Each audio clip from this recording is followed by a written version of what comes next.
Welcome to our latest Wandering Walks of Wonder Walking Tour. Today we're headed to the historic town of New Harmony, Indiana.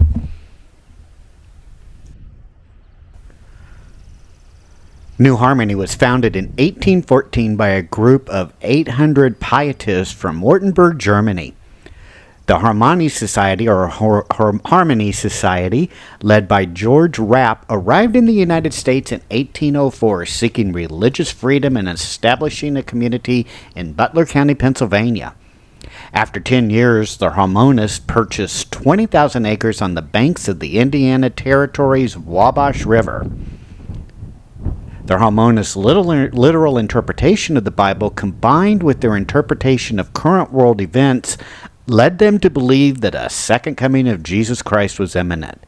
As a society and as individuals, they pursued Christian perfection through every aspect of their daily conduct. To that end, they created a highly ordered and productive community here at New Harmony. Within a year of the land purchase, the town, founded by the Harmony Society, was platted by a professional surveyor. Between 1814 and 1824, the Harmonists constructed over 180 log frame and brick structures right here in the settlement. Many are still visible and being used today. The community was entirely self-sufficient and produced a wide variety of goods that were recognized worldwide for their fine quality. Harmonist wares were sold throughout the United States and overseas in the British Isles, the Netherlands, Switzerland, and Germany. Through divine guidance, George Rapp sought a buyer for the entire town in order to facilitate their relocation back to Pennsylvania in 1824. He found a purchaser in Robert Owen, a wealthy industrialist of Welsh descent who was operating a textile mill in New Lanark, Scotland. In 1825, with his business partner William McClure, Owen purchased the community of New Harmony. He was hoping to establish a model community where education and social equality would furnish. McClure, a wealthy businessman and well-respected geologist, attracted many well-known scholars of the early 19th century to New Harmony, including American naturalist Thomas Say, French naturalist Charles Alexander Lesueur, and educators Joseph Knepp and Madame Marie Ducroix Verdegeau.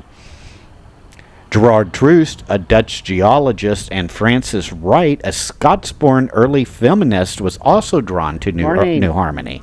Good, how are you doing?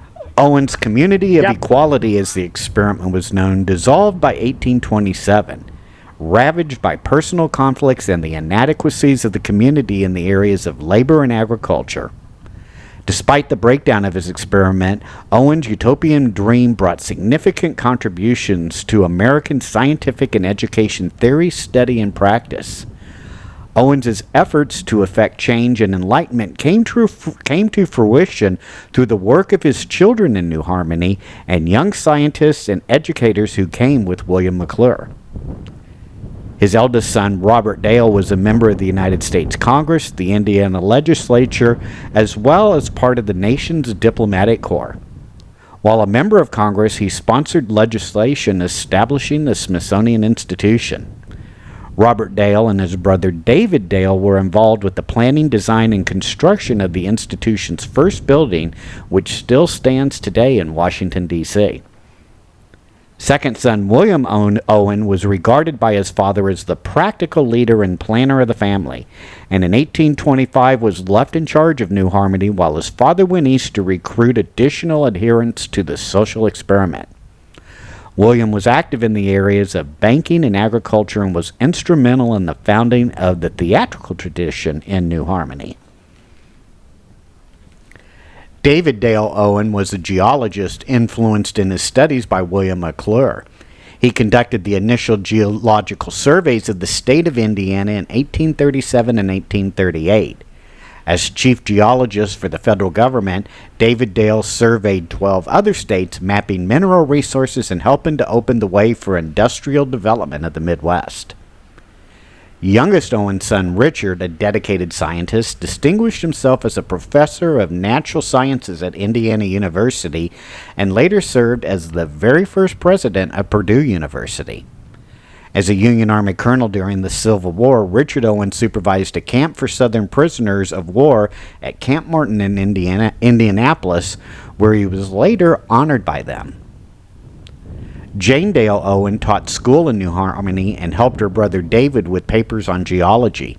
She married inventor Robert Henry Fauntleroy, and after his death traveled with her brother Robert Dale during his ambassadorship to Naples. It was in the Fauntleroy family's home that their daughter Constance helped to found the Minerva Society, one of the nation's earliest literal societies for women. During the latter half of the 19th century and the early 20th century, agricultural prosperity was made possible by the area's rich soils, and New Harmony thrived as a center for local commerce. New Harmony residents, many of them descendants of Owen community members, worked to preserve their community's history and way of life. The week-long 1914 centennial celebration focused on the accomplishments of the previous centuries, included lectures, pageants, as well as many celebrations. In 1937, the state of Indiana created the first New Harmony Memorial Commission to help the community preserve and protect its history. In 1959, Jane Blaffler Owen founded the Robert Lee Blaffler Trust and initiated the first of a series of contemporary additions to New Harmony. The Roofless Church, which we'll see here in just a bit, was designed by American modernist architect Philip Johnson, and it was completed in 1960. In 1963, a wooded park was created here along North Street and was dedicated to the memory of philosopher and theologian Paul Tillich.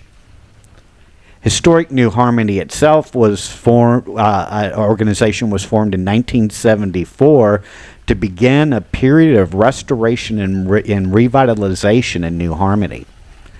This corporation was funded by Lilly Endowment Corporation.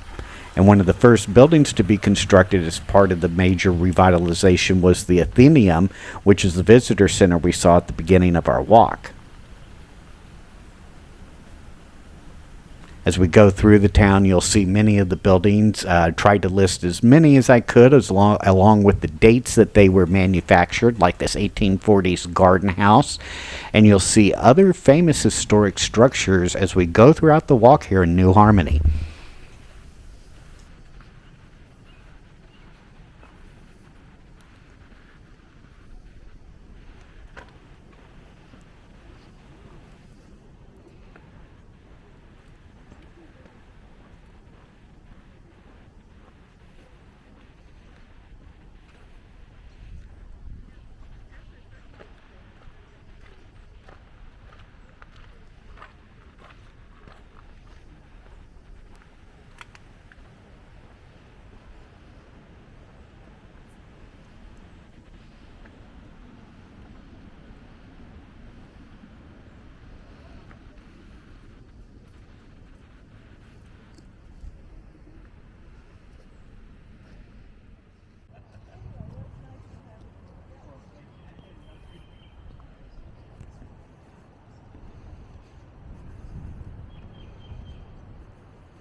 I hope you've enjoyed this walking tour here in New Harmony, Indiana.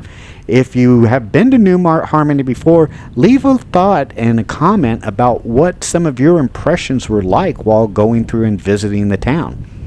Also, make sure to hit that like and subscribe button, and we will see you on our next Wandering Walks of Wonder Walking Tour. Take care now. Bye-bye.